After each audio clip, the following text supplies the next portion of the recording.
Zuni ya kwamba tunasikia baba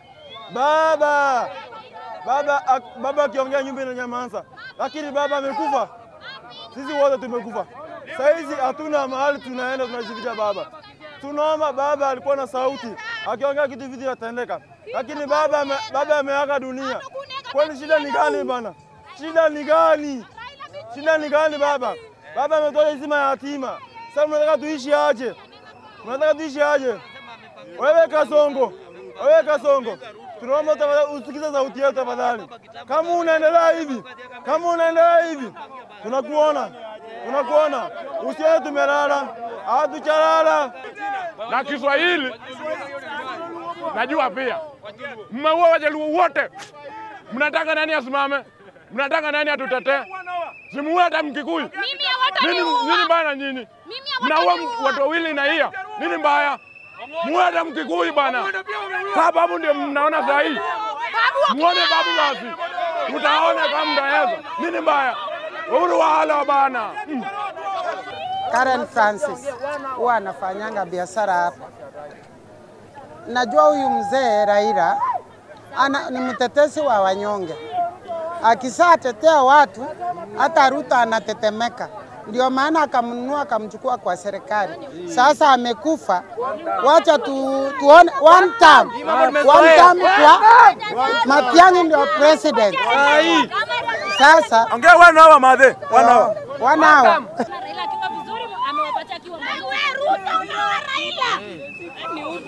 Jenzi power. Power Jenzi. Wamemuua. Nini? Amekufa. Amekufa. Aje, amekufa. Asante sana kwa kutupea hii nafasi. Mimi kama youth wa Kisii na represent youth wa Bobasi, tunahuzunika sana kwa kifo cha baba. Kutoka last week tuliambiwa kwamba baba ako sawa.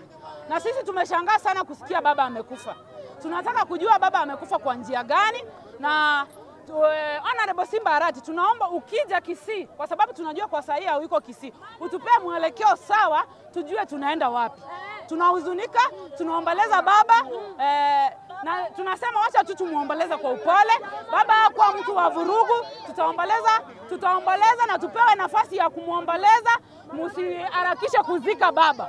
Mtupee nafasi kama wanayouth wa ODM, wanachama wa ODM wenye tumekuwa karibu na baba sana, na baba anatutambua hapa Kisii kama wanayouth wa ODM, mtupee nafasi tuweze kumuomboleza.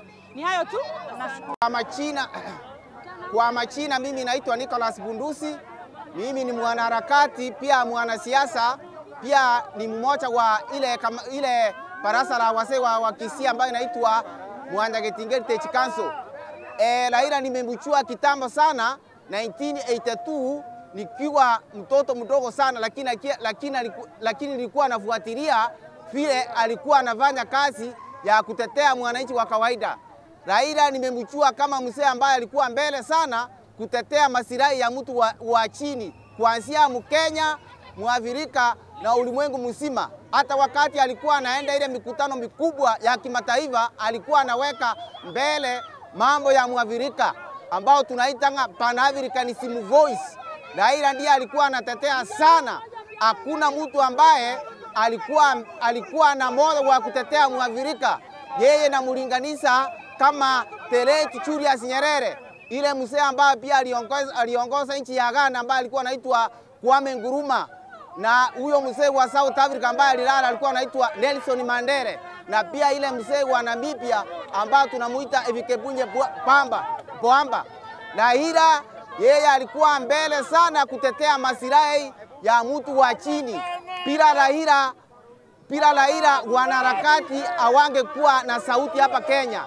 Raila amefanya kazi nzuri, ameleta mambo ya serikali za kimachimbo, devolution system. Wakati tulikuwa na chama kimoja ambacho kilikuwa kinaitwa KANU, pesa ilikuwa inaenda mahali moja kama Rift Valley, kama pesa inaenda Rift Valley ilikuwa inakuhamia huko. Na pia alikuwa ni mtu ambaye anaona mbele. Mzee amefanya kazi nzuri, kwa hivyo sioni mtu ambaye anaweza tetea mwananchi wa kawaida kama Raila Odinga. Kwa hivyo naomba Wakenya